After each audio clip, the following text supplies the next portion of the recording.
Hello and welcome to another edition of Making a Difference. I'm your host for this show, sorely missing our regular host, Dr. Donald Sullivan. I'm Yasmin Rigby Blues. And this show is all about the Jadot Cup. So we talked to Mr. Terry Drummy, organizer for this great event. Tell us, what is the Jadot Cup? The Jadot Cup is, we do it once a year. It's a golf tournament we have at the golf course, and we have sponsors from all over the island that help donate money. We do a wine tasting and dinner event on Friday, and then Sunday we come down here, and it's all for the youth center that we're going to be opening soon, called the Ed Garland Youth Center. So all the money goes to that, so it's a worthy cause, and everybody knows that it's a fun event. Everybody has a good time, and it fills up every year. How many years has it been going on now? This is our 9th year. Wow. And how's the participation been? It sells out every year because everybody knows it's to a worthy cause. We take all the money to make the youth center, and we actually took the money and we're putting it to good use because it's almost open. So everybody can see it downtown, the beautiful building with the 5 different colors, that they see that we're using the money to good use. Okay, now for those who do understand golf, tell us what sort of game is it for this one? I know it's a scramble. Yeah, it's a scramble. It's an easy way for people that really don't take golf serious because it's basically the best ball. So you hit and there's a group of 4.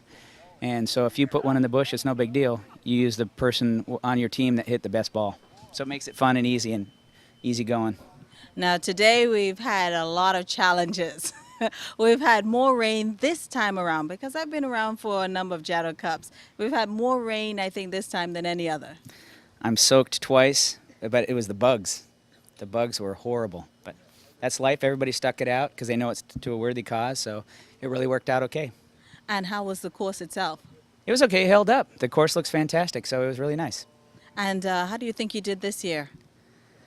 We did okay. You know, I don't know. There's a lot of good scores coming through, so you know what? I really don't care what happens about that. It's just to a worthy cause, and it's neat that everybody comes out here and is really easy going, and all they want to do is make sure that they help out with the youth center.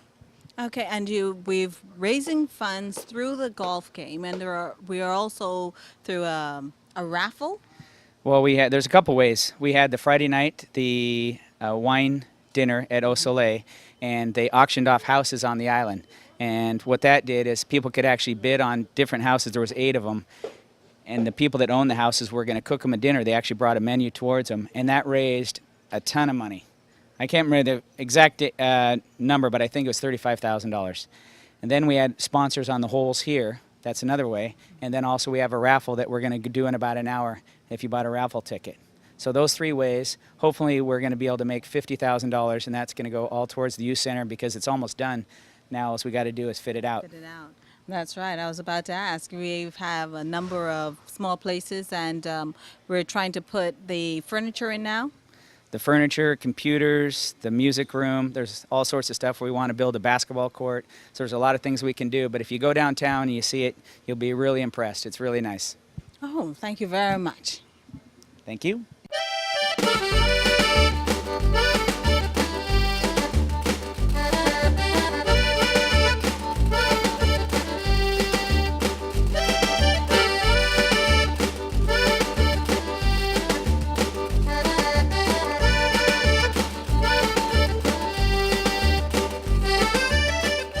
The Jadot Cup is a fundraiser for the Turks and Caicos AIDS Awareness Foundation. So we had a talk with the founder of the AIDS Awareness Foundation. Tell me, what does the Jadot Cup really mean to you? Well, the Jadot Cup give us an opportunity as businessman and woman to come out on the golf course and have fun and play with our co-workers and just have fun and pay to have fun. Okay. And of course, it also helps out with the fundraising that we need for the AIDS Awareness Foundation. Tell me, how do you feel about the progress that's been made so far within the foundation? Well, I think within 5 years, the foundation certainly has made a big difference and has great success. We have finished phase 1 of the youth center. It's a state-of-the-art facility. I'm sure it will make a difference in our kids' life. And I'm sure at the end of the day, it would make a difference in Turks and Caicos. Now, almost every one of the Jadot Cup scrambles I've been to, I noticed that you not only believe in the foundation, but you actually come out and play golf. Are you really a golfer?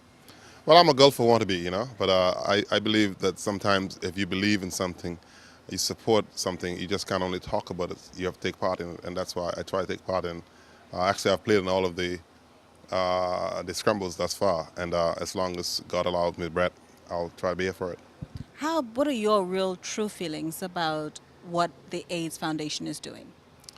My true feelings, the Aid Foundation, as I said early on, it's it's really helping to make a difference and helping to achieve our aim and object is to create the awareness of HIV and AIDS and help to educate youngsters and help to educate people that live and work among us. And the foundation is truly making that progress. And a lot of examples, the program that you and a few other members do every last Tuesday in the month.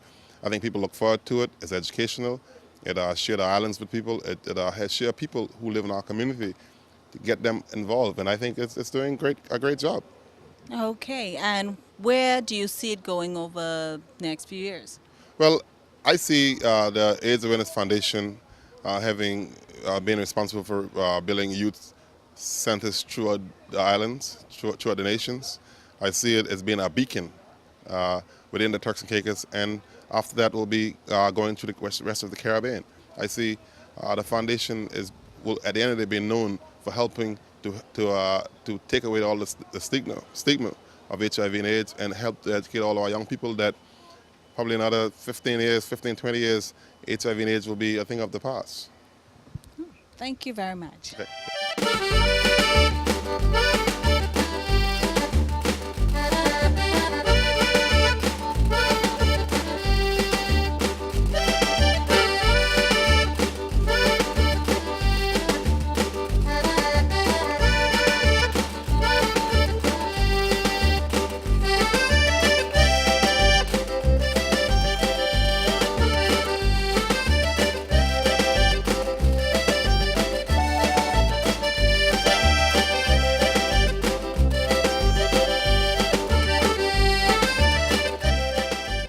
And the Turks and Caicos AIDS Awareness Foundation first chairlady, Miss Mickey Shulak. Tell me, how has the AIDS Awareness Foundation survived over these past few years? We've survived with the generosity of the community, with events like this, the Jadot Cup that we are seeing today. The Jadot Cup is basically one of the first events that started the AIDS Awareness Foundation. They had the Jadot Cup, and the money that was raised was the first donation to the Turks and Caicos AIDS Awareness Foundation. Okay, and now through all this time, we finally put down our youth center, which was just named the Ed C. Gartland Youth Center.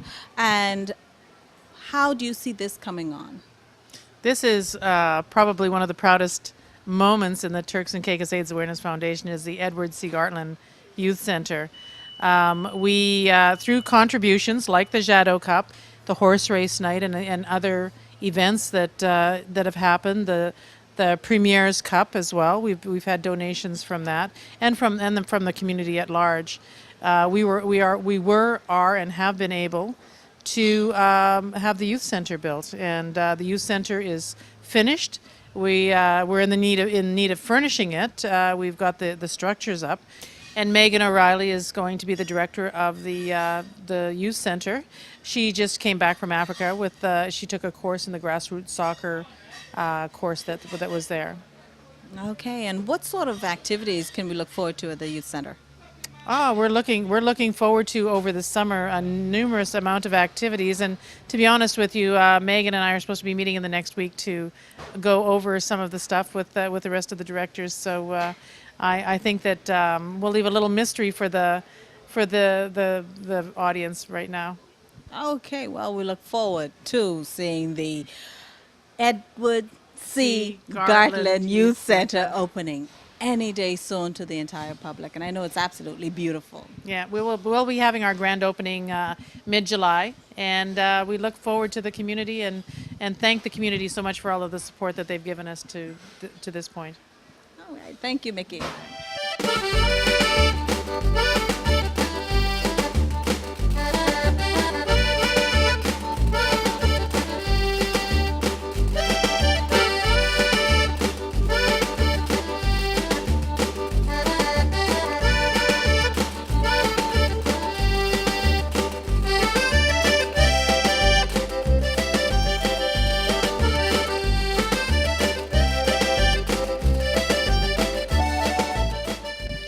of course, could not go without having a word with Dr. Rufus Ewing. He was not only the Director of Health Services, but he's also a Director of the AIDS Awareness Foundation. Hi, how was your day out on the greens today? We had fun. It was good. Are you really a golfer? No, part time. Well, there's always these stories about doctors and being on the golf course when you can't find them. That's not you, huh? No, that's not me. I very rarely have time to come out here. The last time I came out here probably was for this tournament last year. So I don't get on this course very often. If I did, I probably would have did much better today. I was about to ask, how did you think you scored today? I think I played my best game ever on this golf course today. Yeah. Wow. So I'm improving. Despite the rain? Despite the rain and despite me not being on the course for a year. Wow. Okay, now on to really serious matters. A matter of life and death, AIDS. Within the Turks and Caicos, what would you say right now is the outlook? Are we actually being effective in curbing and getting the information out there and making that difference we'd like to? I I think there's lots of information out there. The AIDS Awareness Foundation certainly has done its part, along with the Turks National AIDS Program. So it's just a matter of persons to practice what is being taught to them, the information that has been given to them. Also, the issue of stigma and discrimination, we're trying to fight that very hard, but that's still a significant issue, preventing persons from coming forward to get tested. But I think we've done quite a bit, and we have a lot more to do. I was speaking with someone recently from the National AIDS Department who was saying that the word needs to get out there that my status is not necessarily your status. What are your thoughts on this? I definitely think so because you need to know your status. First of all, I mean, and you need to encourage other persons who you associate with as well to know theirs. And when each one of us know their own status and they believe in it, then that's decrease your risk of transmission of HIV. Now, secrecy is at an all-time high when it comes to wanting to know your status and not wanting the entire community to know. Tell me, is it really easy having it done without people knowing? Oh yes, it is. It is really having it done. I mean, we have trained a number of peer counselors. We've trained a number of persons to do voluntary counseling and testing. And those persons should abide by some kind of code of ethics to prevent them from disclosing person's information. But nonetheless, even when you're tested positive, there are a number of measures that we put in place to prevent the information from getting out. But it's a very small society, and I would encourage persons, even those who are tested and are tested positive. I hope one day they can be able to come forward and be champions of HIV and AIDS. Thank you. Do you think that we're not getting enough persons to associate themselves enough to say this is what you should do or what you shouldn't do? Yes, I think the more persons who are positive who come forward and tell their story and also give the message and say, hey, don't do what I did, or I mean, if they were at fault, that is. I think we'll have more persons who are willing to come forward and get tested. So I think that'll go a long way in decreasing the risk of transmission in HIV. Thanks, Doc.